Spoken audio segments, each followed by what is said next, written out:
qu'importe au final la filière qu'on prend, c'est quand même des beaux métiers et il faut juste penser à ça tout le long, toujours se rappeler pourquoi on est là et jamais abandonner.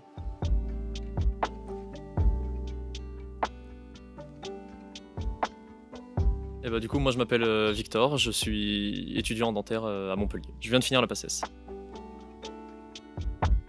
Ah bah, alors déjà, ça a rien à voir parce qu'au lycée, je travaillais pas vraiment beaucoup et du coup, quand je suis arrivé au stage de pré-rentrée déjà, rien que là, alors que c'était même pas le début de l'année, je savais que enfin, on se rend bien compte que c'est un autre monde et qu'on est vraiment loin de s'imaginer, ce qui nous attend. Donc du coup, c'était un peu dur au début, mais après ça vient tout seul et on est un peu obligé si on veut continuer à suivre le rythme d'être dans le rush. Pour me remotiver quand c'était difficile, ce que je faisais, c'est que je pensais, un peu au métier qu'on avait au bout, que je me disais que j'étais pas là pour rien, que si j'avais choisi, la PACES, c'était pas par hasard et que j'étais content d'être là, même si c'est très, très dur, j'étais quand même content d'être là et ouais, je pensais à ce qui nous attendait au bout et que c'était des beaux métiers, quoi. En fait, à Montpellier, ce qu'on a, c'est qu'on a les cours, qui sont retransmis sur Moodle. On les a sur internet en fin d'après-midi.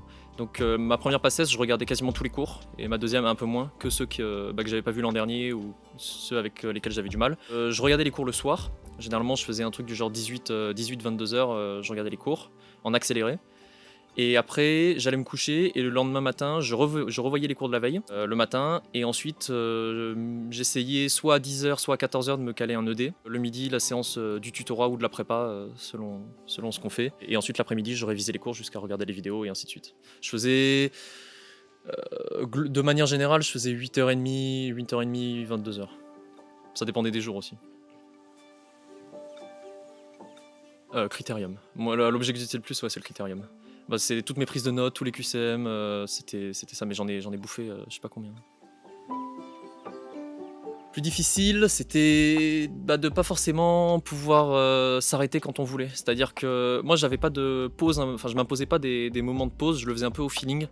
C'est un peu quand j'arrivais plus à bosser, je prenais un jour et j'arrêtais de bosser. Mais c'était surtout le fait de se dire, ok, ce week-end, je fais rien. Et ça, franchement, je trouve que c'est vraiment quelque chose qu'on peut se permettre au lycée et qui, moi, c'est ce qui m'avait vraiment marqué et manqué le plus pendant l'année.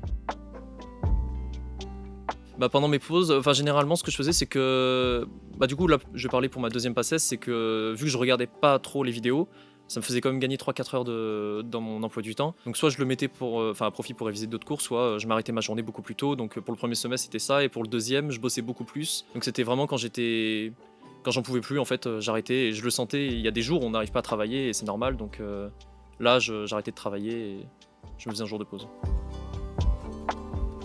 C'est dur ça comme question. Il se passe pas grand chose.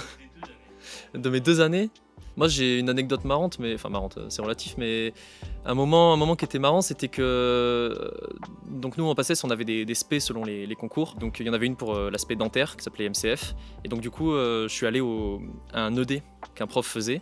Donc souvent c'est les profs qui font les ED, et on est tous dans l'amphi à faire des QCM type concours. Et du coup là j'y suis allé et en fait j'étais tout seul avec le prof pendant 1h30, et c'était juste un ED en tête à tête. Il faisait les QCM, je l'écoutais, et on était juste deux dans l'amphi et c'était super marrant. Mais mon meilleur conseil, déjà, c'est de rien lâcher, de penser à ce qui nous attend à la fin, au métier qu'on va avoir, parce que qu'importe au final la filière qu'on prend, c'est quand même des beaux métiers et il faut juste penser à ça tout le long, toujours se rappeler pourquoi on est là et jamais abandonner. Voilà, c'est magnifique, hein.